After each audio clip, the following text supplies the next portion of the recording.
পাত্রসায়রে দেওয়াল চাপা পড়ে শিশুকন্যা মৃত্যুর ঘটনায় মৃত শিশুকন্যার পরিবারকে নিয়ে কেন্দ্রের আবাস বঞ্চনার প্রতিবাদে অবস্থান বিক্ষোভ তৃণমূল কংগ্রেসের। সভামঞ্চ থেকে বিজেপি এমএলএ এমপিদের ঘেরাও কর্মসূচির ডাক তৃণমূল জেলা সভাপতির। বিজেপির এমপি এমএলএদের একটা স্কিম সোলার লাইট কটাক্ষ জেলা সভাপতি। 2026 সালে তৃণমূলকে ঘেরাও কর্মসূচি করবে জনগণ, দাবি বিধায়কের। মিডিয়া প্রচারে আসার জন্য তৃণমূলের জেলা সভাপতি বিতর্কিত মন্তব্য করেন, পাল্টা কটাক্ষ বিজেপি বিধায়কের।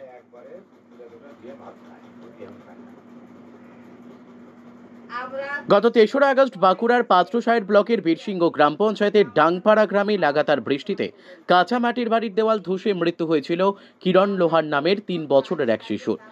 পরিবারের লোকজন দাবি করেছিল আবাস যোজনার তালিকায় তাদের নাম থাকার সত্ত্বেও কেন্দ্রের বঞ্চনায় তারা বাড়ি পাননি, তাই তারা মাটির বাড়িতে বসবাস করত। পাকা বাড়ি না করতে পারায় এই বিপত্তি ঘটেছে।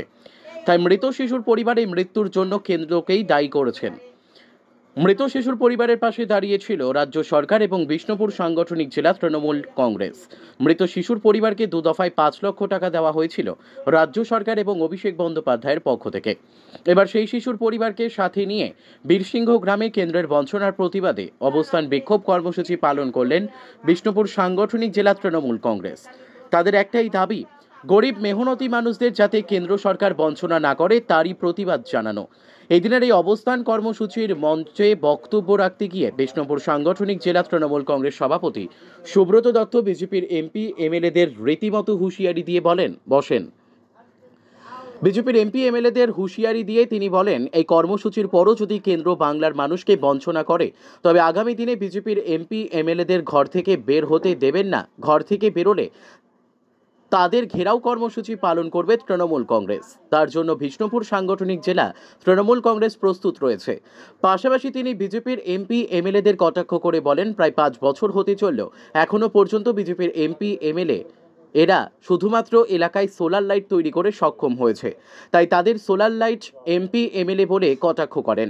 এমনকি এই দিনের এই মঞ্চ থেকে জেলা সভাপতি বলেন, মৃত শিশুর গ্রামে 8 থেকে 9টি মাটির কাঁচা বাড়ি রয়েছে। আগামী বিধানসভা নির্বাচনের আগে সেই বাড়ি কিভাবে পাকা করতে হয় রাজ্য সরকারের বাংলা আবাস যোজনার প্রকল্পে তার ব্যবস্থা করবেন তিনি। তৃণমূলের এই কর্মসূচি এবং জেলা সভাপতি মন্তব্যের পরিপ্রেক্ষিতে সোনামুখী বিধানসভার বিজেপি বিধায়ক দিবাকর ঘরামি বলেন, বড় বড় ভাষণ দিয়ে কিছু হবে না। রাজ্য সরকারও তো সাধারণ মানুষকে বাংলার বাড়ি প্রকল্পের টাকা দিয়েছে, তবে ওই পরিবারটি বঞ্চিত হলো কেন? তৃণমূল কংগ্রেস আবাস যোজনার টাকা লুটে খেয়েছে, গরিবের টাকা বড় লোকদের দিয়েছে। লম্বা লম্বা ভাষণ দিয়ে কিছু হবে না। এর আগেও ঘেরাও কর্মসূচির কথা বলেছে, কোনো লাভ নেই। 2026-এ জনগণ তৃণমূল কংগ্রেসকে ঘেরাও করবে। তৃণমূলের জেলা সভাপতিকে কেউ চেনে না, তাই প্রচারে আসার জন্য মিডিয়ায় নাম প্রকাশের জন্য বিতর্কিত মন্তব্য করেন তিনি। কোথায় কি করলেন আজকে? আজকে এখানে জনগণ আসছিল আমার মেয়ে নিয়ে, সেই নিয়ে খুব আন্দোলন চলছে যে কি করে মানুষের ঘর বাড়ি কি করে বিক্ষোভ হয়। কেন বিক্ষোভ কেন করলেন? আমার কি হয়েছিল? আমার মেয়ে মারা গেছিল দেয়াল চাপা দিয়ে। কেন ফাঁকা বাড়ি নেই তোমার? না, আমার পাকা বাড়ি নেই তো, আবর্জনা করেছিল তো বাড়ি দিইনি। মানে কেন বাড়ি সরকার দেয়নি? না, বাড়ি দিইনি। আবাস যোজনার তালিকায় নাম ছিল? হ্যাঁ, নাম ছিল কিন্তু বাড়ি দিইনি। আজকে যদি বাড়ি দিত তাহলে তো আজকে বাচ্চাটা হারাতো না। আচ্ছা, এখন কি দাবি করছো? এখন দাবি করছি যে বাড়ি জিসে হয়, মমতা ব্যানার্জি যে বাড়ি যেই তার চেষ্টা করছে যে জিসে না বাচ্চা হারায়। সবাই কাজে যেমন বাচ্চা যেমন সুস্থ, বাপ মা যেমন না হারায়। তো কি মনে করছো তোমার এই যে মেয়ে মারা গেল ওর জন্য কে দায়ী? তোমার মোদি দায়ী। মোদি? হ্যাঁ। কেন্দ্র সরকার? কেন্দ্র সরকার। কেন কেন্দ্র সরকার কি করেছে? আজকে তো কেন্দ্র সরকার বাড়ি দিত তাহলে তোমার আজকে বাচ্চা মারা যেত না। তৃণমূল থেকে কি বললো ওরা? ওরা বাড়ি দেবে বলে? হ্যাঁ, বাড়ি দিবে বলেছি।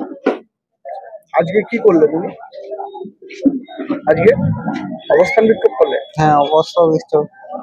তোমার নাম? আমার নাম হচ্ছে বিশ্বনাথ লোহার।